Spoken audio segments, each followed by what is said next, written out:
खारेपाटण गावचे कोणी धोंडीबा नावाचा गृहस्थ आले. विचारपूस करताना समजले की त्यांची विवाहित बहीण नवऱ्याकडे नांदत नाही. वरचेवर माहेरी निघून येते, तक्रारी करत असते, सर्व काही सांगत नाही. स्वामी म्हणाले, थोडेसे कारण आहे खरे, पण समजूतदारपणे जुळून घ्यायचे म्हटले तर फारसे कठीण नाही. पण या सर्वाचा खरं कारण निराळेच आहे. तुझी आई या प्रकाराला जबाबदार आहे. आपल्या मुलीची उगाचच बाजू घेऊन तिला फूस देते, म्हणून असे प्रकार घडत आहेत.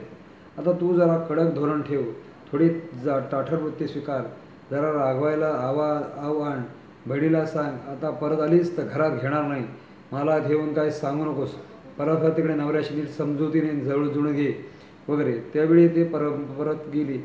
सुमारे 1 वर्षाने परत आली. ते बहिणीला दिवस गेले आहेत. बाळणपणाने बाहेर आणून की नको हे विचारायला.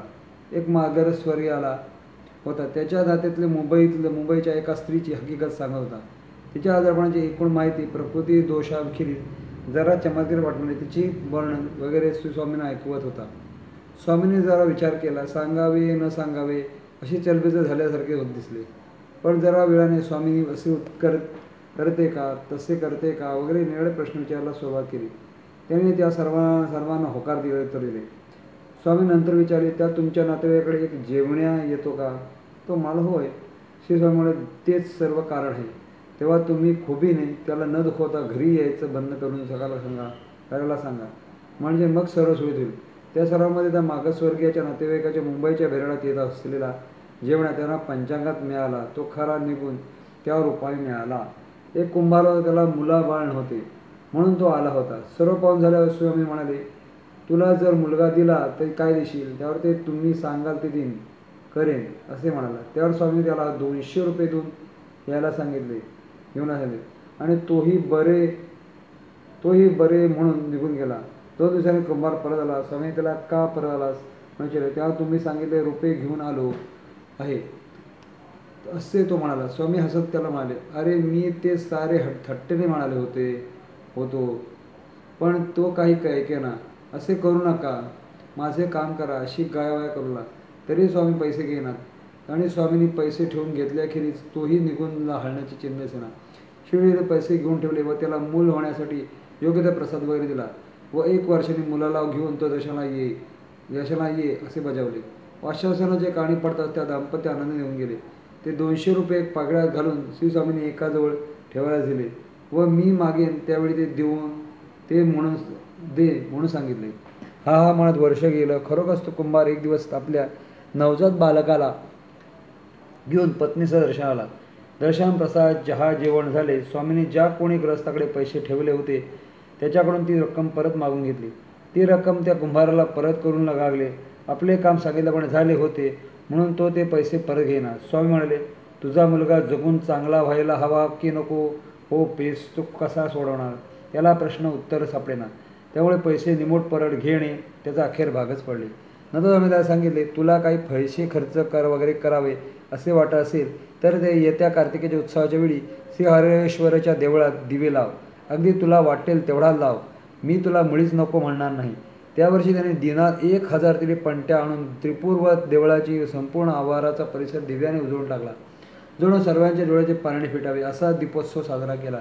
वास्तविक सुरुवातीचे 200 रुपये दीपोत्सव आर्थिकदृष्ट्या त्याच्या अटक्याबाहेरचा होता, पण हौस, निष्ठा व आनंद याचे मोल कसे करणार? श्रीस्वामी ज्योतिष म्हणून ओळखले जात होते.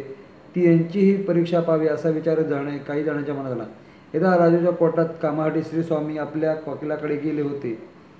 तिथे राजूच्या त्यांच्या परिचय लोक आलेले होते. सहज गप्पा गोष्टी सुरू झाल्या. विशेष ज्योतिषशास्त्र आला.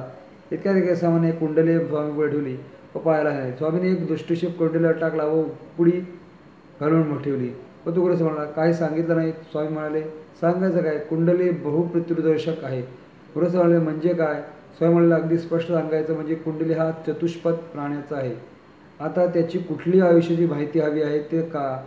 गुरुचे नेतृत्व आले, कारण स्वामींची परीक्षा बघणाऱ्या एका नवजात वासराची कुंडली मांडून ती स्वामींना बघायला सांगितली होती.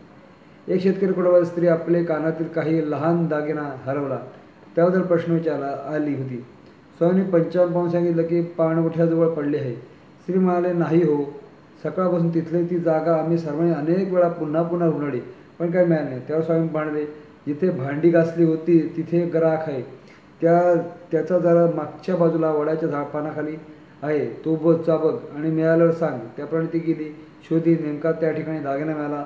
हे वर्णन कुठल्या पंचांगात असते हे मात्र काही समजले नाही. सन 1920च्या सुमारास प्रसाद झाल्यावर नंतर उपासना साधना सुरू झाल्या. अनेक वर्षामध्ये त्या तसेच परोपकारी कार्य, एकमार्गीय साधे जीवन सुरू होते. तीच कडक उपासना पद्धत, तोच पाटेकार आचार.